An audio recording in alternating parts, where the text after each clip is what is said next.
ওর পড়াশোনা আমার চিৎকার করে কাঁদতে ইচ্ছা করতেছে। মাশাআল্লাহ, আল্লাহু আকবার। একজন অনারব ছেলে, এত ছোট্ট একটা ছেলে এত সুন্দর করে কোরআন পড়তে পারে। এদেরকে দেখলে মনে হয় আমাদের এই কষ্ট, আমাদের এই আয়োজন আসলে সার্থক। বিসমিল্লাহির রহমানির রহিম। যালিকা আদনা আন ইয়াতু বিশ-শাহাদাতি আলা ওয়াজহিহা أو يخافوا أن ترد أيمان بعد أيمانهم واتقوا الله واسمعوا والله لا يهدي القوم الفاسقين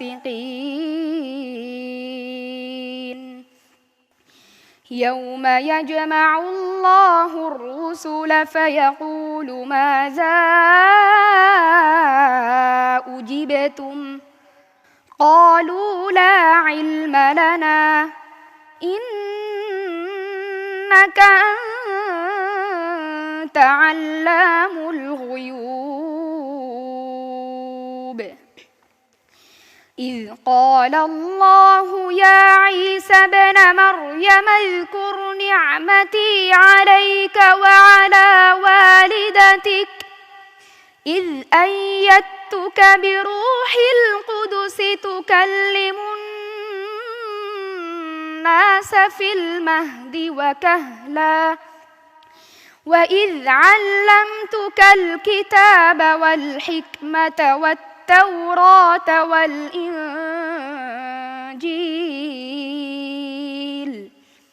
وإذ تخلق من الطين كهيئة الطير بإذني فتنفخ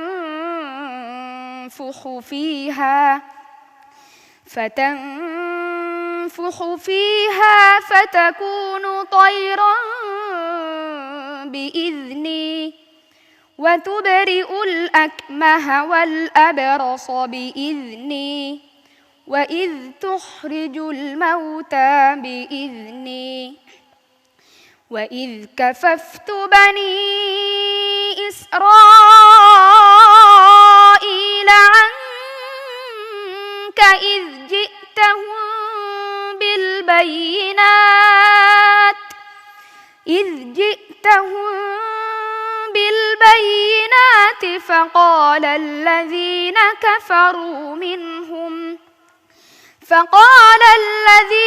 كفروا منهم إن هذا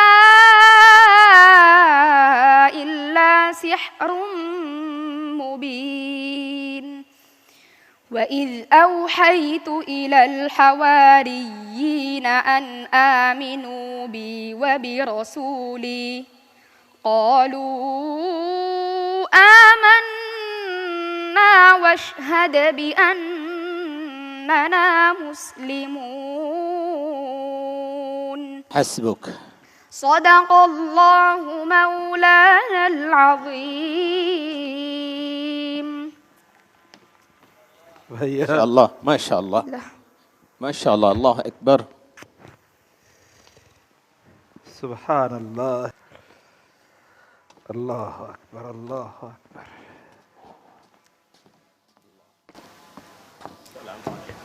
السلام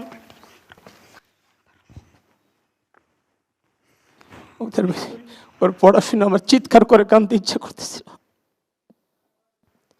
একজন অনারব ছেলে, এত ছোট্ট একটা ছেলে এত সুন্দর করে কোরআন পড়তে পারে, এটা না শুনলে আসলে বিশ্বাস করা যাবে। আল্লাহ পাক আমাদের দেশে এত ভালো রত্ন দান করেছেন। তুমি আমাদের দেশের জন্য গৌরব, আমাদের জাতির জন্য তুমি গৌরব, তুমি মুসলিম উম্মার সম্পদ। একবারে পিনপতন নীরবতা। আমি জানি না দাউদ আলাইহিস সালাম কেমন তেলাওয়াত করতেন যে পাখি দাঁড়িয়ে যেত, মাছ চলে আসতো। জানি না আল্লাহ রাসূল সাল্লাল্লাহু আলাইহি ওয়াসাল্লাম কেমন তেলাওয়াত করতেন যে আবু জাহাল আবু লাহাবরা পর্যন্ত ছুটে আসতো। আমাদের এই ছোট্ট বন্ধুর তেলাওয়াত শুনলে ঠিকই মানুষ তন্ময় হয়ে তার তেলাওয়াত শুনবে, কোনো সন্দেহ নেই। আল্লাহ তোমাকে অনেক বড় করুক, অনেক বড় করুক, আমরা দোয়া করি।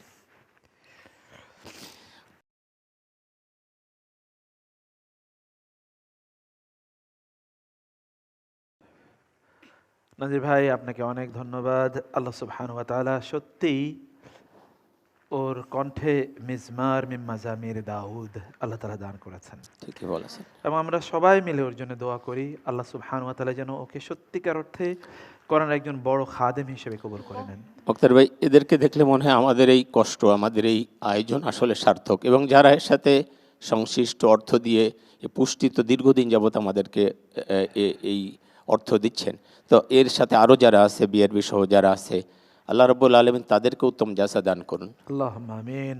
বারাকাল্লাহ ফিক, জাযাকুমুল্লাহ খায়ের।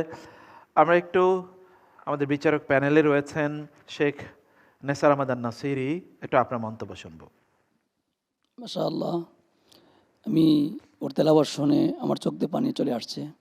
এই জন্য মনে হয় আবুল আহাব, আবু জাহালরা প্ল্যান করেছিল যে আমরা আর কোনোদিন মুহাম্মদের তেলাওয়াত শুনবো না, তারপরেও তারা বাধ্য হয়েছিল কোরআন তেলাওয়াত শুনতে। পালিয়ে পালিয়ে গিয়ে শুনেছেন। আল্লাহু আকবার।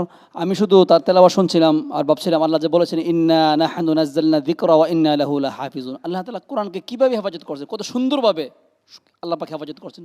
আমি আরেকটা আয়াত আমার মনে আসছে, আল্লাহ বলছেন ইন্নামাল মুমিনুনা আল্লাযীনা ইযা যুকিরাল্লাহু ওয়াজিলাত কুলুবুহুম ওয়া ইযা তুলিয়াত আলাইহিম আয়াতুহু যাদাতুহুম ঈমানান ওয়া আলা রাব্বিহিম ইয়াতাওয়াক্কালুন। আসলে আমি ব্যক্তিগতভাবে আমার ঈমানের মধ্যে অনেকটা পরিবর্তন মনে হচ্ছিল, যে ঈমান বৃদ্ধি হচ্ছে। আল্লাহু আকবার। যারাই তার তেলাওয়াত শুনবে প্রত্যেকটা মুমিনের ঈমান বৃদ্ধি পাবে, তুমি অনেক দূর এগিয়ে যাবে।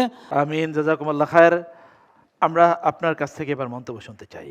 কোরআনুল কারীম শুনে শুনে পৃথিবীতে কত কোটি মানুষ ইসলাম গ্রহণ করেছেন, কত কোটি মানুষ হেদায়েত পেয়েছেন, এবং কত কোটি মানুষ সুপথে পরিচালিত আছেন। এটি যে সত্যি, এটার একটা প্রমাণ হলো এরকম যে আজকে আমাদের আরব থেকে এত দূরে অবস্থিত বাংলাদেশের একটি শিশু এত সুন্দর করে, এবং দেখেন প্রফেসর মুখতার আহমদ, যে আগের ছেলেদেরকে কিন্তু আমরা কাউকে বলেছি যে তোমার মাদগন্না কম হয়েছে, কাউকে বলেছি সুর ভালো করো, কাউকে বলেছি, আমার মনে হয় যে সকলকে যে উপদেশগুলো দিয়েছি এটির সমন্বয় সে করতে পেরেছে। সুবহানাল্লাহ, সুবহানাল্লাহ, এবং আলহামদুলিল্লাহ।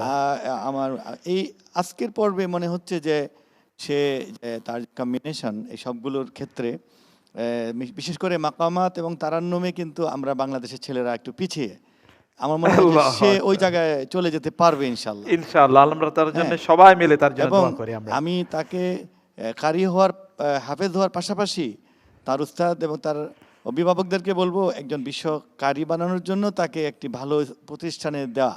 মনে হয় যে সে কারি আহমদকে ছাড়িয়ে যাবে যদি সে মেহনত করে ইনশাআল্লাহ। ইনশাআল্লাহ, ইনশাআল্লাহ আমরা দোয়া করি তার জন্য। অনেক আল্লাহ অনেক তাকে ভালো ধন্যবাদ। করুন। দর্শকদেরকে একই কথা, যে সন্তানদেরকে এই লাইনে দেন, দেখেন যে তাদের দ্বারা যদি আলা বিযিকরিল্লাহ তাতমাইন্নুল কুলুব, না, হ্যাঁ, আল্লাহর জিকিরেই অন্তরে শান্তি আসবে। আর রুহের মানে খোরাক হলো তেলাওয়াত। ওয়া ইযা কুরিআল কুরআনু ফাসতামিউ লাহু ওয়া আনসিতু লাআল্লাকুম তুরহামুন। এই তেলাওয়াতের ক্ষেত্রেই তো আল্লাহ বলেছেন যে যখন কোরআন পাঠ হয় তখন তোমরা মন দিয়ে শোনো, নীরব থাকো, এতে তোমাদের উপর আল্লাহর তরফ থেকে রহমত আসবে, বরকত আসবে। জাযাকুমুল্লাহ খায়রান। অনেক অনেক ধন্যবাদ। কারি আতাউল্লাহ মামুন, আপনার অনুভূতি। তোমার জন্য আমার দোয়া, তুমি যেন খুব শীঘ্রই বিশ্বমঞ্চে উঠতে পারো এবং বিজয়ী হয়ে, বিশ্বজয়ী হয়ে, সর্বশ্রেষ্ঠ হয়ে বাংলার মাটিতে ফিরে আসতে পারো। আজকের মুফাসসির প্রফেসর ডক্টর আব্দুল আল মারুফ। এই শিশুটি যে সুন্দর তেলাওয়াত করেছেন, সেখানে আল্লাহ রাব্বুল আলামিন প্রথম আয়াতগুলিতে বলেছেন যে তোমরা শপথ এবং সাক্ষ্য দেওয়ার ক্ষেত্রে আমানতদারি রক্ষা করবে এবং সতর্ক থাকবে। এরপরেই অনেক বড় একটি প্রসঙ্গ এসেছে যে হযরত ঈসা আলাইহিস সালামকে বলেছেন যে আল্লাহ যে তোমাকে অগণিত নিয়ামত দান করেছে সেগুলি স্মরণ করো।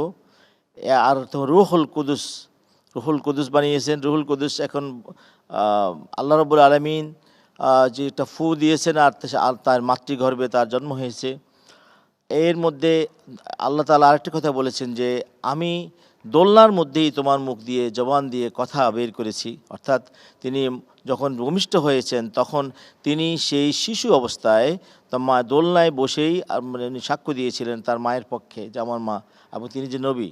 এরপর আল্লাহ বলেছেন আমি তোমাকে লেখা শিক্ষা দিয়েছি, কি হিকমত, জ্ঞান বিজ্ঞান শিক্ষা দিয়েছি, এবং মহাগ্রন্থ তাওরাত এবং ইঞ্জিলের জ্ঞান দান করেছি। বিশেষ করে ইঞ্জিল বা যেটাকে এখন তার বাইবেল বলে সেটি আল্লাহ নাজিল করে দিয়েছেন।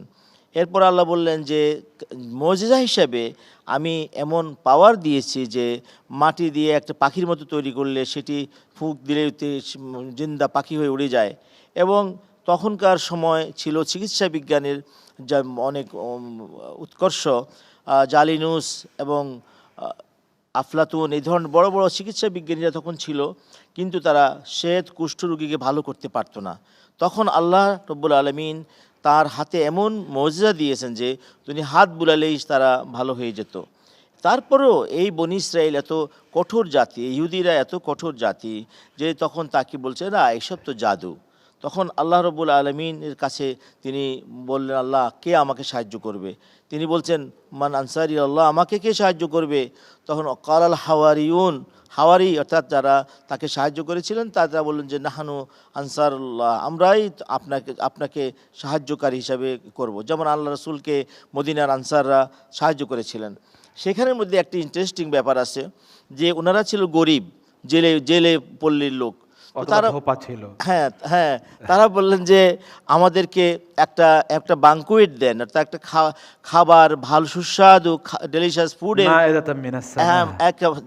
তখন মানে রাসূল আলাইহিস সালাম বললেন রব্বানা আনজিল আলাইনা মাইদাতাম মিনাস সামাই তাকুনু লানা ঈদান লিআউয়ালিনা ওয়া আখিরিনা, হে আল্লাহ আপনি আসমান থেকে আমাদের জন্য একটা দস্তরখান অর্থাৎ খাঞ্জা, যেখানের মধ্যে একটা বড় টেবিল, যে টেবিলের মধ্যে খাওয়াটা থাকবে, সেটা আমাদের বর্তমান এবং ভবিষ্যৎ সকলের জন্য, আমাদের আউয়াল আখির সকলের জন্য ঈদ হবে। কোনো একটা আনন্দের উপলক্ষ হলে সেটাকে ঈদ বলা হয়, সেখানে ঈদ বলা হয়েছে।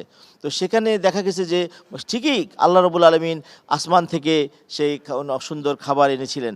তো এগুলি ছিল মানে মুজিজা। তো আল্লাহ রাব্বুল আলামিন যুগে যুগে নবীদেরকে প্রতিষ্ঠিত করার জন্য মুজিজা দিয়েছেন, কিন্তু অবিশ্বাসীরা সবসময়, দুর্বল ইমানের লোকেরা সবসময় এটাকে জাদু ইত্যাদি বলে করেছে, এবং বর্তমানেও এটা চলবে। এই যে পবিত্র কোরআনের এত মহান বাণী, এটা শুনে দেখা যাবে আপনাদের এই আজকের এই পরিবেশনা যারা শুনছেন অনেকেরই মনের ভিতরে পাল্টে গেছে, মাইন্ডসেট পাল্টে যাচ্ছে, জীবনের ধারা পাল্টে যাচ্ছে। এই রমজান থেকে সে নতুন এক মানুষ হিসাবে সে পাবে। আবার অনেকে আছে এটাকে অবহেলা করবে। তো আল্লাহ রাব্বুল আলামিন আমাদেরকে সুপথ দান করুন, কোরআনের আলোয় আমাদের আলোকিত করুন, আমিন। বারাকাল্লাহ ফিক। ভাইয়া তোমার সাথে আরেকবার মোলাকাত করি, তাই না? একটা মানাকে করলাম এবং তোমার জন্য আবারও অনেক দোয়া অন্তর থেকে। কিন্তু তোমার জন্য নাসিহা হলো তুমি আল্লাহ তাআলার কাছে বেশি বেশি আত্মসমর্পণ করবে, দোয়া করবে, আল্লাহকে স্মরণ করবে এবং বিনয়ের সাথে কোরআনকে অন্তরে ধারণ করবে, তাই না? বিনয় ইজ ভেরি ইম্পর্টেন্ট। এটা কখনোই অহংকারী হওয়া যাবে না, উদ্ধত হওয়া যাবে না। ইনশাআল্লাহ। ওয়াসসালামু আলাইকুম ওয়া রাহমাতুল্লাহি ওয়া বারাকাতুহু। ওয়া আলাইকুম আসসালাম ওয়া রাহমাতুল্লাহি ওয়া বারাকাতুহু। আল্লাহ আল্লাহ আল্লাহ আল্লাহ